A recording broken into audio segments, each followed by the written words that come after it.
Hello friends, मैं अमित कुमार सिंह यज्ञ विद्या के इस चैनल पे आपका स्वागत करता हूं। दोस्त, हम लोग यूपी पुलिस भर्ती 2024 के क्लास को लेकर आ रहे हैं। आज हम हिंदी का 22वां वीडियो लेकर आ रहे हैं, काल, जो आपके सिलेबस में उपलब्ध है। आगे हम लोग सिलेबस भी दिए हुए हैं, जो आपको वहां से आप देखेंगे कि आपके सिलेबस में काल है, मतलब कर्म, भूतकाल, भविष्य काल, वर्तमान काल, तीनों काल के बारे में आपको पढ़ना है।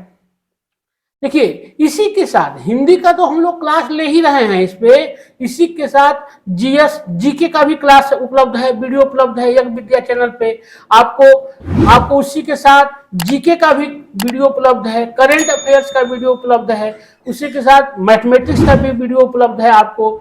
उसके साथ हम लोग यूपी पुलिस भर्ती जो पुलिस ऑपरेटर की जो वैकेंसी आई है उसका भी वीडियो हम लोग उपलब्ध कराए हैं। इसलिए आप लोग हमारे चैनल यज्ञ विद्या पे जरूर विजिट कीजिए और आप लोग ज़्यादा से ज़्यादा इसका फायदा उठाइए। यह है हिंदी का सिलेबस बताने की जरूरत इसलिए नहीं है क्योंकि हम लोग पीछे की वीडियो में बार बार सिलेबस बता चुके हैं। इसलिए अब हम लोग सीधे चलते हैं। आज जो हम लोग पढ़ेंगे, क्या पढ़ेंगे? हम लोग टेंस पढ़ेंगे। टेंस मतलब काल पढ़ेंगे कि क्या है। यहां हम लोग क्या पहले देखेंगे कि परिभाषा देख लेते हैं कि काल क्या है, टेंस की परिभाषा क्या है। वैसे टेंस आप लोग सब लोग जानते हैं, लेकिन हिंदी में क्या है, इंग्लिश में आप लोग पढ़ते रहे हैं, लेकिन हिंदी में काल क्या है ये भी जानना जरूरी है, जो आपके सिलेबस में है। परिभाषा है, काल क्रिया के उस रूपांतर को कहते हैं। देखिए, वाच्य भी अभी हम लोग पढ़े थे, वो भी क्या था? वो भी क्रिया का रूपांतरण ही वाच्य कहलाता है। उसी तरह काल भी क्रिया के उस रूपांतरण को कहते हैं, उस परिवर्तन को कहते हैं जिसमें उसके कार्य व्यापार का समय उसकी पूर्ण अथवा अपूर्ण अवस्था का बोध होता है। क्या कह रहा है? इसके मतलब काल की जो परिभाषा है उसमें दिया है कि काल क्रिया के उस रूपांतरण को कहा जाता है जिससे उसमें कार्य का व्यापार, उसके समय, उसके पूर्ण है कि अपूर्ण है आदि अवस्था का बोध होता है। काल क्रिया का रूप है। काल जो है क्या है? वह क्रिया का रूप है जिससे उसके होने अथवा करने के समय तथा उसकी पूर्णता और अपूर्णता का बोध होता है। वही चीज है जो ऊपर अभी हम बताए हैं। जैसे उदाहरण है कि राम पढ़ता है, उदाहरण है कि राम पढ़ता है, श्याम रो रहा है, बच्चे खेल चुके थे। यह क्या है? यह काल टेंस की परिभाषा है। काल के भेद कितने हैं यह इंपॉर्टेंट है, आपसे यही परीक्षा में पूछ दिया जाएगा कि टेंस के कितने भेद होते हैं, काल के कितने भेद होते हैं। तो 3 भेद होते हैं। क्या होगा? सबसे पहला वर्तमान काल, दूसरा भूतकाल और तीसरा भविष्य काल।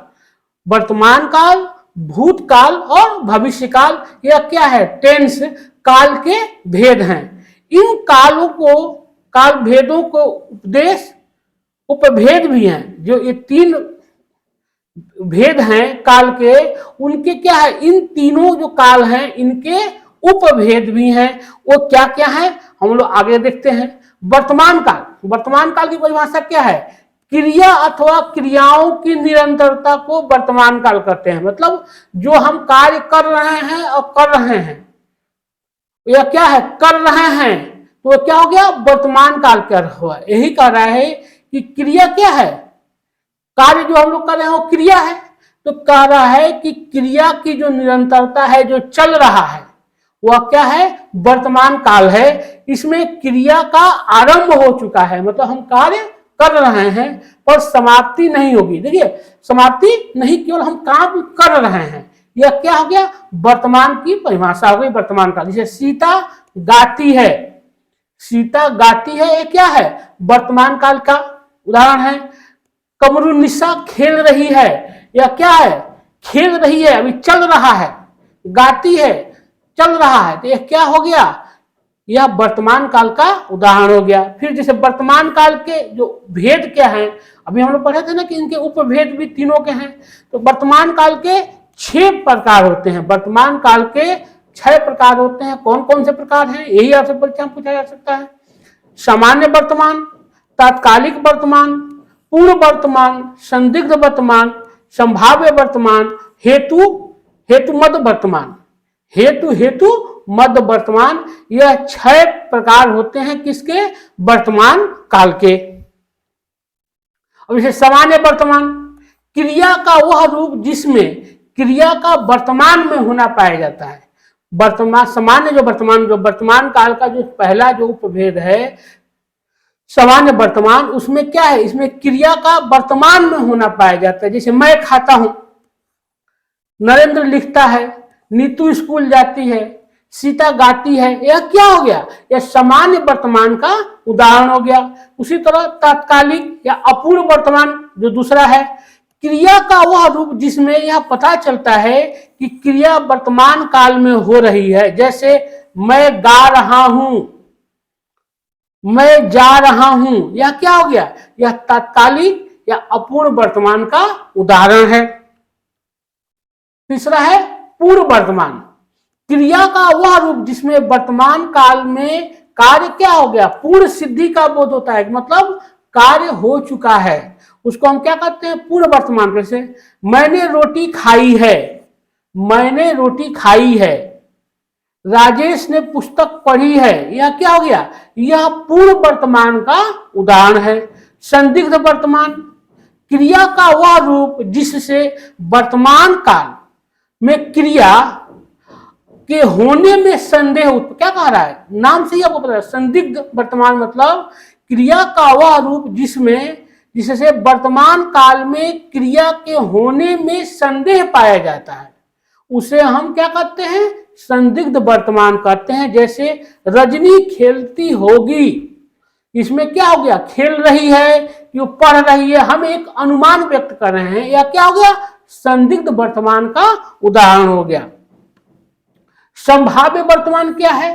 क्रिया का वह रूप जिससे वर्तमान काल में कार्य पूरा होने की संभावना रहती है, संभाव्य कहा जाता है। मतलब एक संभावना व्यक्त किया जाता है इसमें। जैसे वह आ गया हो, वह आया हो, वे गए हो, यह क्या हो गया?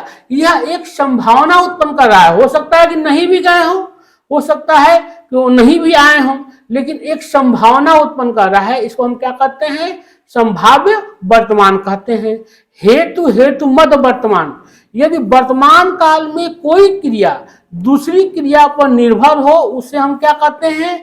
हेतु मध्य वर्तमान कहते हैं। मतलब कि क्या है? क्रिया किसी दूसरे क्रिया पर निर्भर हो।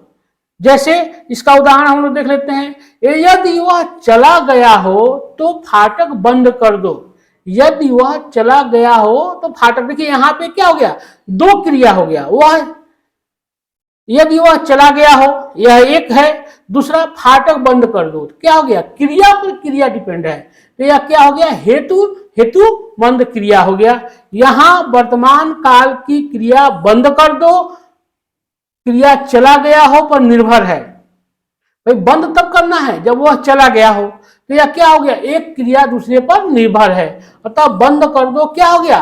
बंद कर दो जो है वह हेतुमंद क्रिया वर्तमान का की क्रिया हो गई। यदि वह आ गया हो तो उसे पढ़ाओ, यहां पढ़ाओ क्या हो गया? वर्तमान काल की क्रिया आ गया हो पर निर्भर है, तो यह क्या हो गया? हेतुमद क्रिया का उदाहरण है। अतः पढ़ाओ हेतुमद वर्तमान काल की क्या हो गया? क्रिया है। भूतकाल, इसकी परिभाषा क्या है? जिससे क्रिया में कार्य की समाप्ति का बोध होता है। मतलब क्या हो गया? भूतकाल मतलब जो बीत चुका है।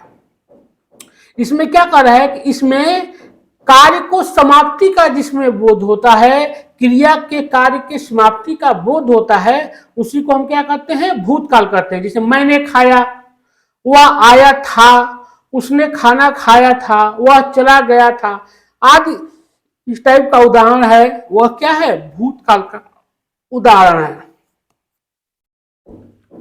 भूतकाल के कितने भेद होते हैं ये भी इंपॉर्टेंट है। इसके भी 6 भेद होते हैं। भूतकाल के भी 6 भेद होते हैं। सामान्य भूत, आसन्न भूत, पूर्ण भूत, अपूर्ण भूत, संदिग्ध भूत और हेतु मद भूत। इसके भी 6 भेद होते हैं, ये भी आप जान लीजिए। आपसे हो सकता है कि यही पूछ दिया जाए कि भूतकाल के कितने भेद होते हैं, तो याद रखिए 6 भेद होते हैं। अब हम लोग इसको जरा डिटेल में देख लेते हैं। सामान्य भूत किसको कहते हैं? जिससे भूतकाल की क्रिया के विशेष समय का ज्ञान न हो, उसको हम क्या कहते हैं? सामान्य भूत कहते हैं। जिससे भूतकाल की क्रिया के विशेष समय का ज्ञान नहीं होता है, उसको हम सामान्य भूत कहते हैं। जैसे राम गया, मैंने खाया, तुम आए, यह क्या हो गया? सामान्य भूत का उदाहरण है। आसन्न भूत क्या है? जिससे क्रिया की समाप्ति निकट भूत से या तत्काल की सूचित होती है, उसे हम आसन्न भूत कहते हैं। उसको हम आसन्न भूत कहते हैं। जैसे पूजा, उसने पूजा की है, उसने पूजा की है, मैंने खाना खाया है, यह किसका हो गया? यह आसन्न भूत का उदाहरण हो गया। पूर्ण भूत का क्या है परिभाषा, उदाहरण? क्रिया के जिस रूप में क्रिया की समाप्ति के समय का स्पष्ट बोध होता है। याद रखिएगा, पूर्ण मतलब क्या हो गया? कार्य समाप्त हो चुका है।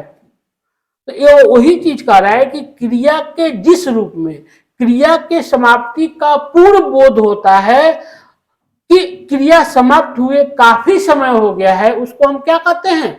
पूर्ण भूत कहते हैं। जैसे तुमने मेरा घर देखा था, तुमने मेरा घर देखा था, उसने कलम खरीदी थी, मैं सोया था, यह क्या हो गया? यह पूर्ण भूत का उदाहरण हो गया। यह पूर्ण भूत का उदाहरण हो गया। अपूर्ण भूत क्या है? जिस क्रिया के भूतकाल में होने का ज्ञान हो, जिस क्रिया के भूतकाल में होने का ज्ञान हो किंतु उसकी समाप्ति का पता न हो, उसको हम क्या कहते हैं? अपूर्ण भूत कहते हैं। मतलब अपूर्ण मतलब क्या है? अधूरा। क्या कर रहा है कि जिस क्रिया के भूतकाल में होने का ज्ञान हो, कि मतलब यह भूतकाल में हुआ लेकिन यह अपूर्ण हुआ, उसको हम क्या कहते हैं? अपूर्ण भूत कहते हैं। कि समाप्ति का पता नहीं है कि कब समाप्त होगा, तो उसको हम क्या कहेंगे? अपूर्ण भूत। जैसे सीता किताब पढ़ रही थी मतलब क्या हो गया? पढ़ रही थी मतलब अभी पढ़ रही है, वह क्या हुआ है? पूर्ण नहीं हुआ है, अपूर्ण है। रंजना नाच रही थी, वह गा रहा था, यह क्या है? अभी अपूर्ण स्थिति में है, इसीलिए इसको हम क्या कहेंगे? अपूर्ण भूत का उदाहरण है। पांचवा है संदिग्ध भूत। इसमें भूतकाल में काम के पूरा होने में संदेह का बोध होता है। संदिग्ध भूत में क्या होता है? इसमें संदेह का बोध होता है। जैसे वह गया होगा, पता नहीं गया है कि नहीं गया है, लेकिन वह गया होगा, उन्होंने किताब खरीदी होगी, यह किसका है? यह संदिग्ध भूत या मतलब संभाव्य भूत का उदाहरण है। हेतु मद भूत। क्रिया के जिस रूप से यह पता चलता है कि क्रिया भूतकाल में होने वाली थी पर किसी कारणवश नहीं हो सकी, उसको हम क्या कहते हैं? हेतु मद भूत कहते हैं।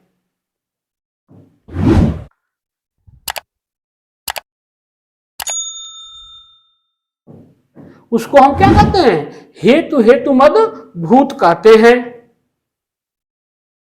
यदि परीक्षा शुल्क समय पर, यह उसका उदाहरण है। हेतु मद भूत का उदाहरण पूछा जाएगा, इसका यही उदाहरण है। यदि परीक्षा शुल्क समय पर दे देता, समय से दे देता तो परीक्षा दे रहा होता, यह एक संभावना है। यदि तुम सतर्क रहते तो दुर्घटना नहीं होती। यहां समय से दे देता और सतर्क रहते भूतकाल में संभव था और ना जाने किस कारण यह नहीं हो पाया, अतः यह क्या है? हेतु मद भूतकाल का उदाहरण है। अभी जो दोनों बताया। अब हम लोग देख लेते हैं तीसरा जो है वह है भविष्यकाल। भविष्यकाल की परिभाषा क्या है? भविष्य में होने वाली क्रिया को भविष्यकाल कहते हैं। भविष्य में होने वाली जो क्रिया है उसी को हम क्या कहते हैं? भविष्यकाल कहते हैं। जैसे मैं पढ़ूंगा, मैं जाऊंगा, राम स्कूल जाएगा, हिमांशु गीत गाएगा, यह क्या हो गया, वह खाना खाएगा, यह किसका हो गया, यह भविष्य काल का उदाहरण हो गया। अब हम लोग देखते हैं कि भविष्य काल के भी कितने भेद होते हैं, यह भी आपसे पूछा जा सकता है। तो हम लोग देख लिए कौन चीज कि वर्तमान काल और भूतकाल के क्या है, 6 भेद होते हैं, लेकिन भविष्य काल के कितने भेद होते हैं, 3 भेद होते हैं। सामान्य भविष्य, संभाव्य भविष्य और हेतु हेतु मध्य भविष्य, ये 3 होते हैं भविष्य काल के। सामान्य भविष्य में क्या है, जब क्रिया के सामान्यता भविष्य में होने का बोध हो, जब क्रिया के समानता यह लगता है कि यह भविष्य में होने का इसका बोध हो रहा है, उसको हम लोग क्या कहते हैं, सामान्य भविष्य कहते हैं। जैसे मैं खेलूंगा, वह गीत गाएगा, यह किसका हो गया, सामान्य भविष्य का उदाहरण हो गया। उसी तरह संभाव्य भविष्य, जब क्रिया के भविष्य में होने की संभावना का बोध हो। क्या कह रहा है, जब क्रिया के भविष्य में जो क्रिया है या भविष्य में होने की संभावना का बोध हो रहा है कि होगा, तो उसको हम क्या कहते हैं, संभाव्य भविष्य कहते हैं। जैसे शायद रवि आए, इसमें क्या है, एक संभावना व्यक्त हो रहा है, इसमें क्या हो रहा है, एक संभावना व्यक्त हो रहा है कि शायद रवि आए, मतलब आ भी सकता है, नहीं भी आ सकता है, दोनों चीज है। संभव है शशि कल आए, यह दोनों उत्पन्न बता रहा है। हेतु हेतु मध्य भविष्य, तीसरा जो है, जब क्रिया का होना दूसरी क्रिया के होने पर निर्भर करता है, वही चीज है जो अभी हम लोग दोनों में देखे हैं कि हेतु हेतु भविष्य क्या है कि जिसमें क्रिया का होना किसी दूसरी क्रिया पर निर्भर है, होने पर निर्भर है। जो भी क्रिया होगी वह किसी दूसरी क्रिया के होने पर निर्भर है, उसको हम क्या कहते हैं, हेतु हेतु मध्य भविष्य कहते हैं। जैसे आप कमाए तो हम खाएं, आप कमाए तो हम खाएं, वह चले जाएं तो मैं बैठूं, या क्या हो गया, देखिए एक क्रिया दूसरे पर डिपेंड, क्रिया पर निर्भर है। वह कहे तो मैं कोशिश करूं, या किसका हो गया, या हेतु हेतु मध्य भविष्य का उदाहरण हो गया। इसी के साथ आज का क्लास हम यही समाप्त करते हैं। मैं अमित कुमार सिंह आप लोगों का धन्यवाद देता हूं। आप लोग हमारे वीडियो को जरूर लाइक कीजिए, सब्सक्राइब कीजिए और कमेंट कीजिए। आप अपने दोस्तों को भी ज़्यादा से ज़्यादा इसको प्रचारित कीजिए, जिससे आपके साथ साथ आपके दोस्तों को भी फायदा हो सके। देखिए, इसी के साथ हम अभी पीछे भी बता चुके हैं कि हिंदी की वीडियो के साथ हम लोग और भी क्लास लेके आए हैं। जीके का क्लास भी है उपलब्ध है हमारे चैनल पे। उसी के साथ करंट अफेयर्स का भी क्लास चल रहा है जो आपके लिए बहुत इंपॉर्टेंट है। उसी के साथ आपको अन्य संस्थानों से जुड़े हुए जो प्रश्न है उसके भी वीडियो उपलब्ध है। जीएस का भी वीडियो उपलब्ध है, मैथमेटिक्स का वीडियो उपलब्ध है, और कंप्यूटर ऑपरेटर जो यूपी पुलिस भर्ती में अभी जो वैकेंसी आई है उसमें महत्वपूर्ण कंप्यूटर का भी वीडियो उपलब्ध है। इसलिए आप हमारे चैनल को ज़्यादा से ज़्यादा लाइक कीजिए, सब्सक्राइब कीजिए और शेयर कीजिए, जिससे आपको और आपके दोस्तों को भी फायदा मिल सके। आप हमारे चैनल यंगविद्या.com पे जब विजिट करेंगे तो आपको वहाँ फ्री मटेरियल उपलब्ध है, जिससे आपको ज़्यादा से ज़्यादा फायदा हो सकता है। इसी के साथ मैं अमित कुमार सिंह आज यही क्लास समाप्त करता हूँ। नमस्कार, धन्यवाद।